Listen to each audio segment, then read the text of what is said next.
Le débat du Grand Direct consacré donc à la situation politique en Israël avec une campagne qui démarre sur les chapeaux de roue, ralliement de part et d'autre, éclatement, scission, fusion, bref, c'est assez difficile de s'y retrouver, mais on va essayer de faire avec ce soir. On va d'abord avoir avec nous nos deux analystes politiques. Bonsoir Dror Sapir. Bonsoir.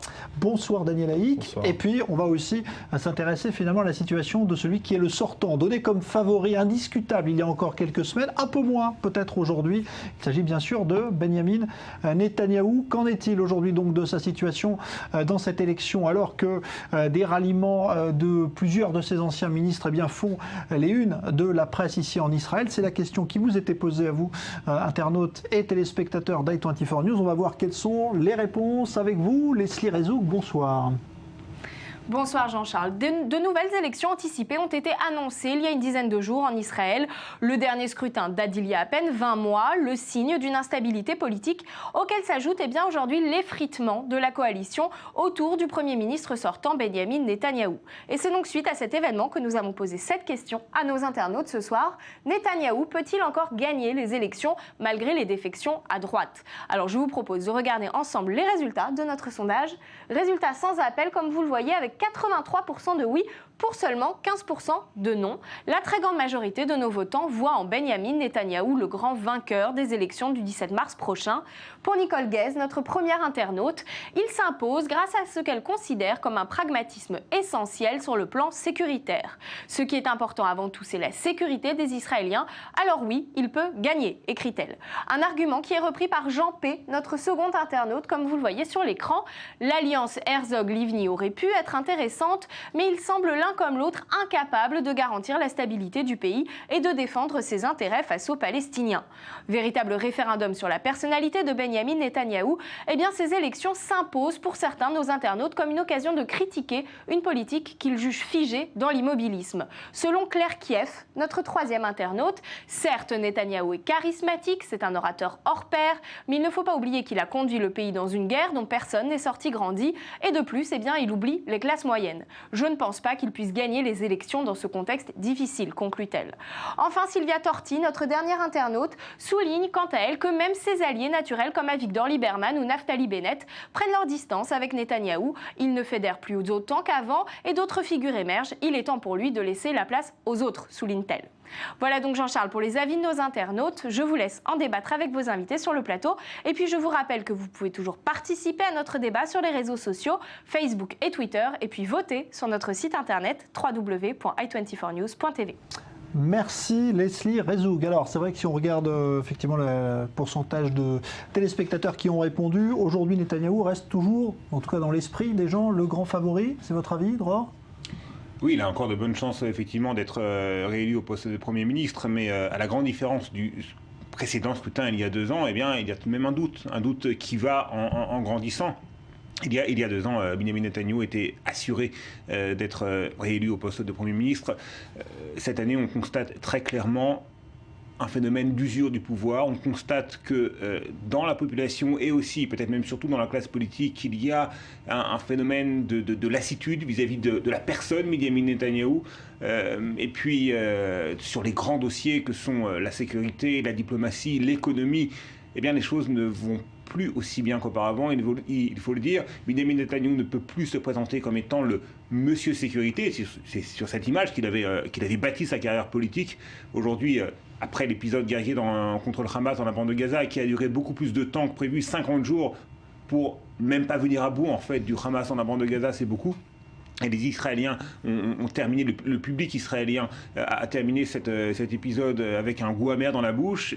Par la suite, bien évidemment, la succession d'attentats à la voiture bélier et à l'arme blanche, Netanyahou, dans ces conditions, ne peut plus apparaître comme étant le champion de la sécurité, le champion de la lutte antiterroriste. Et puis, sur l'économie, on sait qu'on constate un assez net ralentissement de l'économie israélienne. On constate également que les inégalités sociales ne cessent de s'aggraver. Là non plus, c'est pas un bilan très porteur pour Netanyahou, et encore moins pour son ministre des Finances et adversaire politique Yair Lapid. Et sur le plan diplomatique, il y a cette succession de votes dans les parlements européens et dans le monde occidental en faveur de la reconnaissance de l'État palestinien et peut-être le spectre d'un isolement diplomatique d'Israël.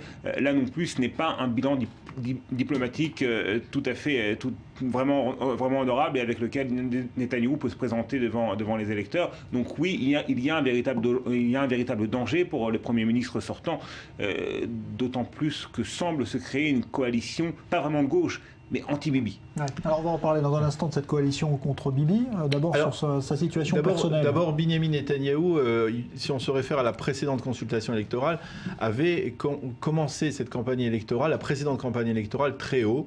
On parlait à l'époque du roi Bibi qui avait réussi à dompter le parti Kadima avant que le parti Kadima ne s'en aille aussi. Binyamin Netanyahou avait donc commencé très haut et il a terminé très bas. Il a frôlé la catastrophe à la veille des élections. Le résultat des élections est bien moins intéressant. Et d'ailleurs, c'est un phénomène qu'il faudra analyser parce qu'on parle beaucoup de ces alliances, de ces blocs. Or, le bloc le plus connu, c'est celui qui a été formé par Binyamin Netanyahou et par Avigdor Lieberman avant les précédentes élections. Et c'est un bloc qui n'a pas donné les résultats escomptés. On parlait d'un total de 40 députés, il y en a eu seulement 31. Donc, les blocs ne réussissent pas toujours. Et à renforcer, c'est-à-dire ne sont pas supérieurs à la somme des deux formations. Là, c'est donc Binyamin Netanyahou. Le problème de Binyamin Netanyahou, c'est qu'il commence ces élections affaibli. On a effectivement un sentiment, même dans son électorat, un sentiment de ras-le-bol de la part du Premier ministre. On ne voit pas vraiment où il veut aller. Effectivement, la guerre à Gaza a affecté son autorité au niveau sécuritaire, mais je crois qu'il serait prématuré, en tout cas, d'enterrer politiquement Binyamin Netanyahou. Binyamin Netanyahou a déjà plus d'un tour dans son sac, dans son chapeau de magicien, puisqu'on l'appelait aussi le magicien à une époque. Et si l'on doit comparer des choses, il faut comparer ce qui est comparable, c'est-à-dire, par exemple, lorsqu'on parle d'un bloc de gauche, de centre-gauche, Livni-Herzog, il faudra comparer avec un bloc de centre-droite ou alors de droite-droite. C'est-à-dire que Binyamin Netanyahou peut, s'il le souhaite, pactiser avec Naftali Bennett et former un bloc qui pourrait être aux alentours, selon les sondages, de une quarantaine de députés, ce qui le positionnerait comme le potentiel candidat qui serait désigné par le président de l'État. Il y a un autre bloc qui se dessine au milieu.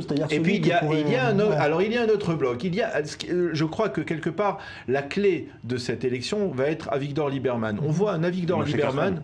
Comment ? Et Moshe Carlon. Et Moshe Carlon aussi. Mais alors, c'est-à-dire les tendances, on n'a pas encore beaucoup entendu parler à Moshe Carlon, mais Avigdor Lieberman, on l'entend d'ores et déjà parler comme un homme, on va dire, de centre-gauche. On a oublié certains. On voit que Lieberman, en tout cas, il s'est exprimé ce matin à la radio israélienne, comme un homme qui parle essentiellement des problèmes sociaux de l'État d'Israël. Et il sera intéressant de savoir vers où va Lieberman. Comment le savoir ? Mais on le saura lorsque Lieberman, puisque c'est lui qui, de manière, on va dire, un peu dictatorial, décide arbitrairement de la composition de sa liste électorale, on saura, par rapport à la composition de sa liste, s'il se dirige plus vers le centre que vers la droite. Parce que pour l'instant, Avigdor Lieberman a une liste, on va dire, très à droite. Il y a des gens comme Uzi Lando, qui sont des gens de la droite nationaliste, du Kherut historique, qui sont très proches du Likoud idéologiquement. Donc, pour l'instant... Et le fils d'Yitzhak Shamir, Yair Shamir. Donc on saura, lorsque Avigdor Lieberman composera sa liste, on saura si Lieberman se dirige plus vers le centre, ce qui n'est pas impossible, ou plus vers la droite. De réflexion peut-être. Il y a un paradoxe. C'est que d'un côté, l'électorat israélien est plus à droite qu'il y a quelques années, ça c'est incontestable.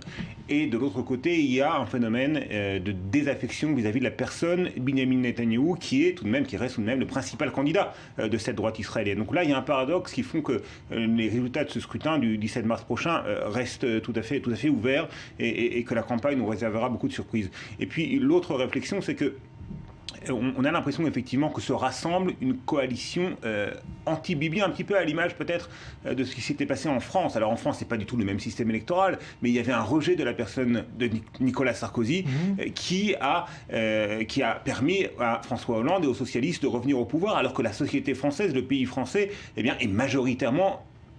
penche majoritairement plutôt du côté de la droite, voire dans des proportions de plus en plus importantes du côté de l'extrême droite. On a affaire à un phénomène assez similaire en Israël, où on a un rejet du principal candidat de la droite qui pourrait peut-être, c'est encore très hasardeux, je ne veux pas me risquer à des pronostics, favoriser un retour non pas de la gauche, mais d'une vaste coalition de centre-gauche à laquelle Avigdor Lieberman et son évolution récente pourraient tout à fait participer. Et puis Moshe Kahlon, transfuge du Likoud, qui était auparavant considéré comme l'un des partisans de l'aile droite du Likoud et qui lui aussi parle aujourd'hui de concessions territoriales.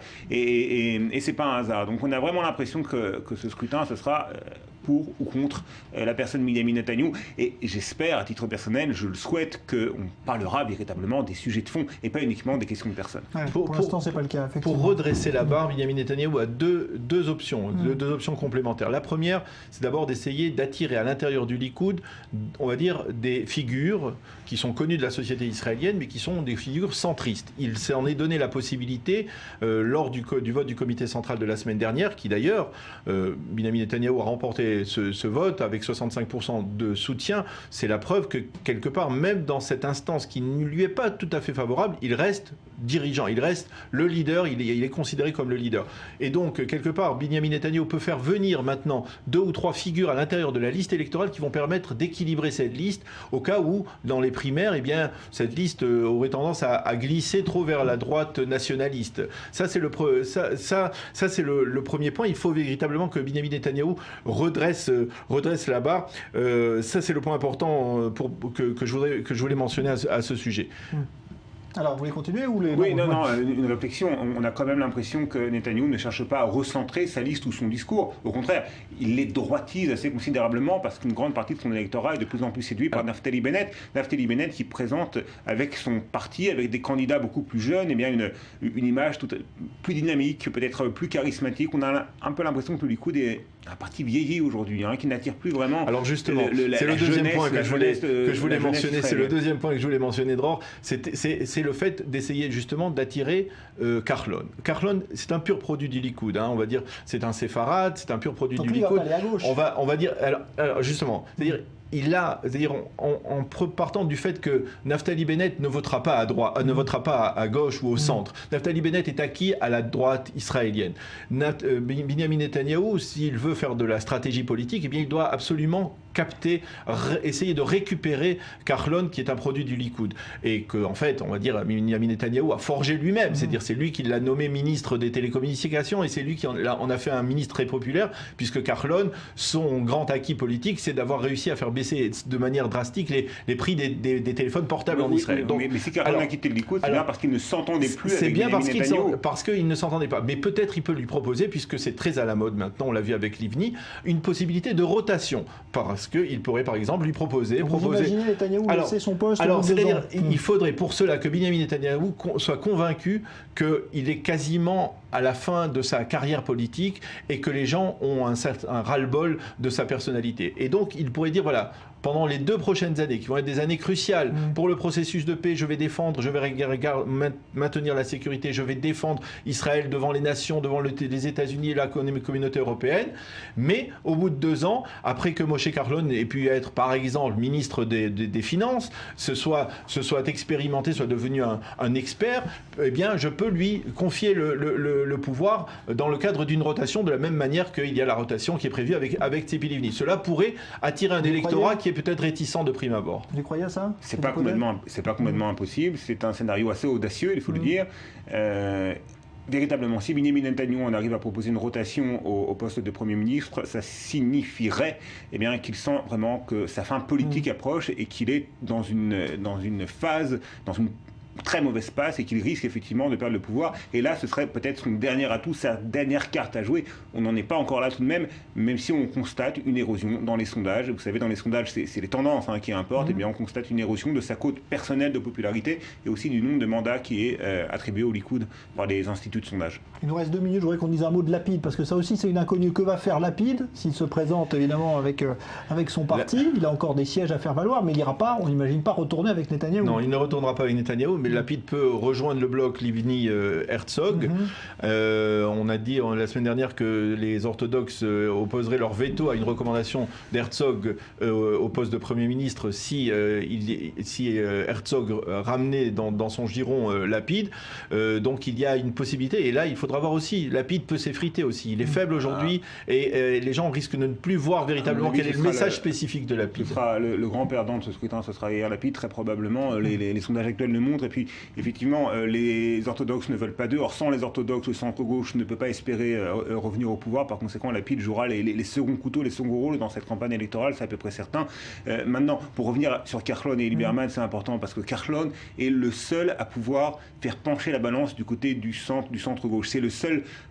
son parti, le Kulanu, nous tous, sera le seul parti qui existe depuis quelques et dont jours, on ne connaît pas les dirigeants, Ouais. à part Moshe Carlon lui-même, sera le seul capable éventuellement de prendre des voix à l'électorat de droite pour renforcer éventuellement une éventuelle, encore une fois, coalition de centre-gauche. Il ne faut pas oublier que rien ne va plus entre Carlon et Netanyahou, et que si Carlon a quitté le Likoud en claquant la porte, c'est bien parce qu'il avait l'impression que tant que Netanyahou était au pouvoir, lui-même ne dans le pouvait passé, pas progresser. il y a eu des alliances contre nature, comme celle de Binyamin Netanyahou et de David Levy, qui étaient des ennemis et des frères ennemis et qui sont devenus, qui ont pactisé on va ensuite. suivre ça évidemment, on n'est qu'au début, enfin ça arrive très vite, le 17 mars. Merci Daniel Haïk, merci Dror Even Sapir. Dans un instant, l'invité du Grand Direct, un ancien ambassadeur d'Israël en poste en Asie et notamment en Thaïlande. On en parle dans un instant, à tout de suite.